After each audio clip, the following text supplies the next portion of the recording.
Bonjour à toutes et à tous pour ce nouveau format, affaires judiciaires marquantes que je vous avais promis depuis longtemps, qui aura mis du temps à sortir, mais qui est là. Et donc ce premier épisode est consacré à une affaire sur un sujet qui me tient particulièrement à cœur et qui est donc la protection des enfants.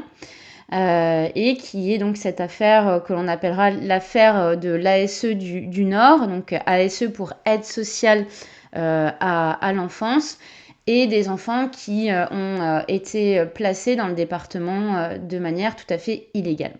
Alors je vais revenir avec vous d'abord dans un premier temps sur les faits. Ensuite, on va s'arrêter sur la procédure et sur la solution qui a donc été rendue très récemment par le tribunal judiciaire de Châteauroux. Alors sur les faits, tout commence en septembre 2017.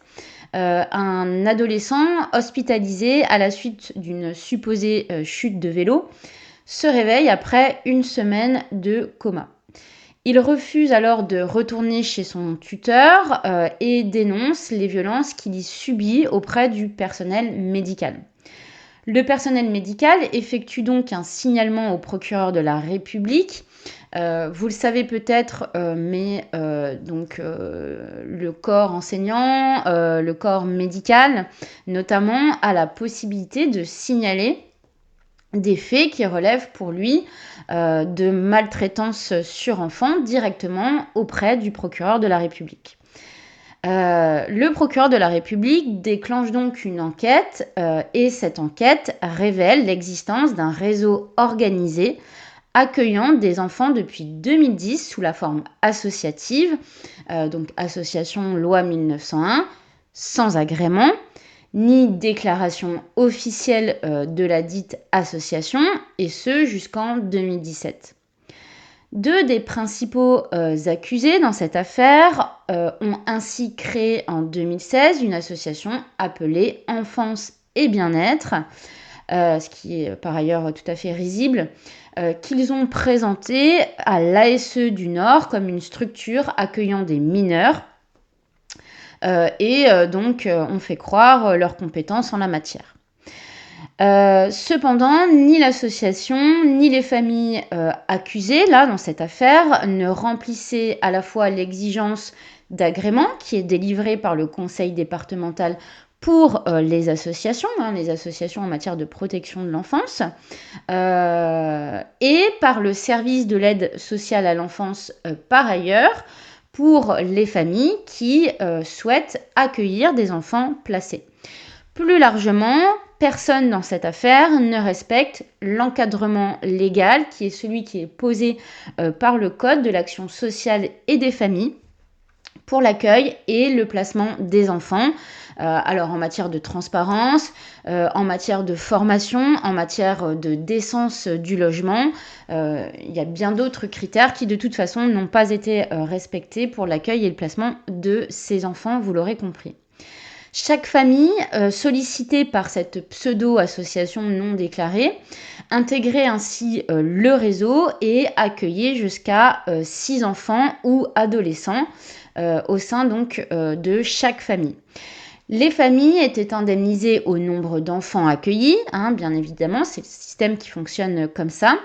Et les accusés conservaient en l'occurrence une partie de ces sommes qui étaient ensuite versées à l'étranger via plusieurs sociétés constituées en Roumanie, puisque de toute évidence, les faits qui leur sont illégalement reprochés au visa du Code de l'action sociale et des familles ne suffisaient pas en la matière et vous voyez qu'on se dirige tout doucement sur le terrain fiscal, plus largement pénal.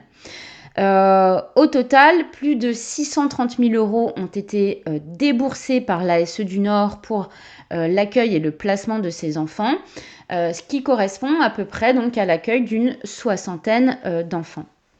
Alors des consignes strictes étaient imposées aux familles qui donc intégraient ce réseau, l'interdiction de contacter donc les parents, d'emmener les enfants chez un médecin ou de signaler des incidents aux autorités.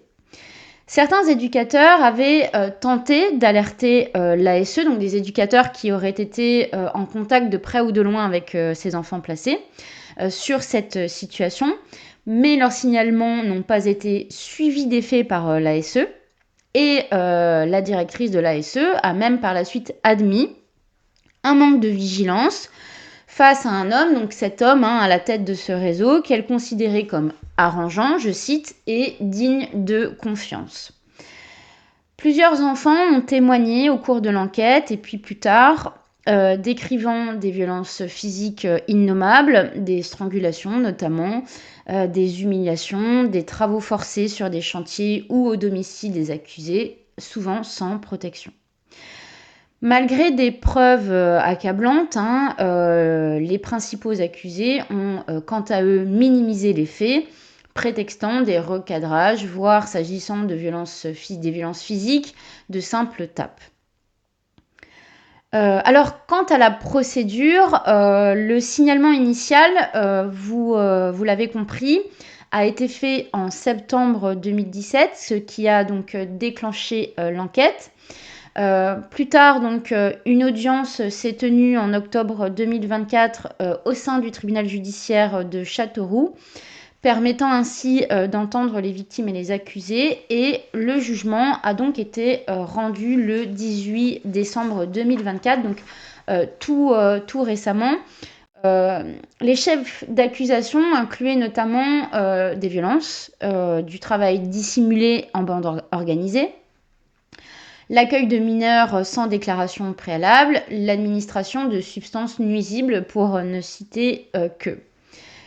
Aucune inculpation n'a été prononcée à l'encontre de l'aide sociale à l'enfance du Nord, qui relève encore une fois donc, du conseil départemental, ce qui a suscité une vive indignation que je rejoins fermement.